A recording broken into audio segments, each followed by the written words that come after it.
అలాంటి సమయంలో ఎన్టీ రామారావు గారిని మీరు ఏ ఇజాన్ని నమ్ముతారో చెప్పమంటే నాకు ఈ ఇజాల గురించి తెలియదు, నాకు తెలిసింది ఒకే ఒక ఇజం, అది హ్యూమనిజం అని చెప్పిన ఏకైక నాయకుడు భారతదేశంలో ఎన్టీ రామారావు గారు. ఆయన ఆ రోజు చెప్పింది పేదరికం లేని సమాజాన్ని సృష్టించాలని, పేదవాళ్లే దేవుళ్ళు, సమాజమే దేవాలయం అని చెప్పిన వ్యక్తి. ఆ కళని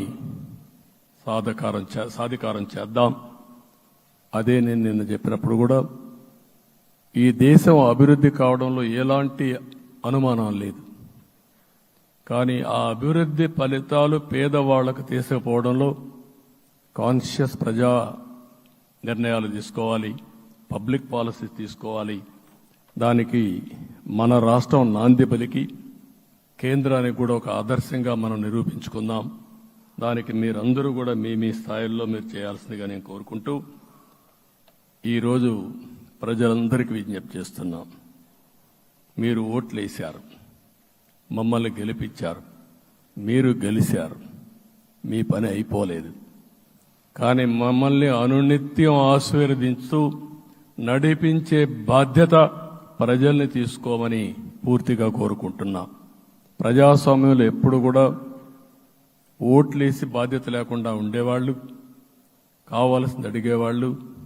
నిన్న ఎన్నికల్లో చాలా మందిని చూశాను. ఫస్ట్ టైం పోలింగ్ ప్రారంభం అవుతానే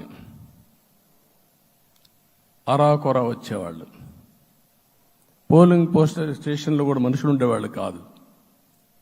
కొంతమంది మధ్య తరగతి అబవ్ ఉండేవాళ్ళైతే ఎప్పుడో మధ్యాహ్నం పైన పోదామని ఇంట్లో లీజర్గా పడుకునేవాళ్ళు. మధ్యాహ్నం పైన కూడా ఖాళీగా ఉంటే వచ్చేవాళ్ళు. ఎండలు ఎక్కువ ఉంటే కొంతమంది అవాయిడ్ చేసేవాళ్ళు. అందుకే మొన్న ఎన్నికల్లో మీరు చూస్తే ఫస్ట్ అవర్లో ప్రతి ఒక్క పోలింగ్ స్టేషన్ ఫుల్గా క్యూలు ఉన్నాయి. ఆ క్యూలు కంటిన్యూ అయింది. మీరు చూస్తే రాత్రి 2 గంటల వరకు క్యూలో నిలబడుకొని ఓట్లు వేశారంటే వాళ్ళ బాధ్యత వాళ్ళు నెరవేర్చారు. దానికి మనం అందరం గుర్తుపెట్టుకొని ఏ విధంగా చేయాలనో మనం కూడా చేయాల్సిన అవసరం ఉంది. ప్రజలందరికీ విజ్ఞప్తి చేస్తున్నా, మమ్మల్ని నడిపించండి.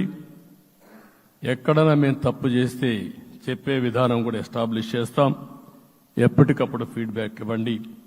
ఫైనల్గా కలిసి సాగుదాం, రాష్ట్రాన్ని పునర్నిర్మాణం చేద్దాం. నా జీవితంలో నేను చాలా చూశాను, కానీ నాకు ఒకటే కోరిక, భారతదేశం ప్రపంచ దేశాల్లో నెంబర్ 1 దేశంగా తయారు కావాలి. అవుతుంది, దాంట్లో అనుమానం లేదు. 2047కి ప్రపంచంలో భారతదేశం మొదటి స్థానం బాగా పనిచేసుకుంటే, లేకపోతే 2వ స్థానంలో మనం ఉంటాం. అదే సమయంలో ప్రపంచం మొత్తం భారతీయులు నెంబర్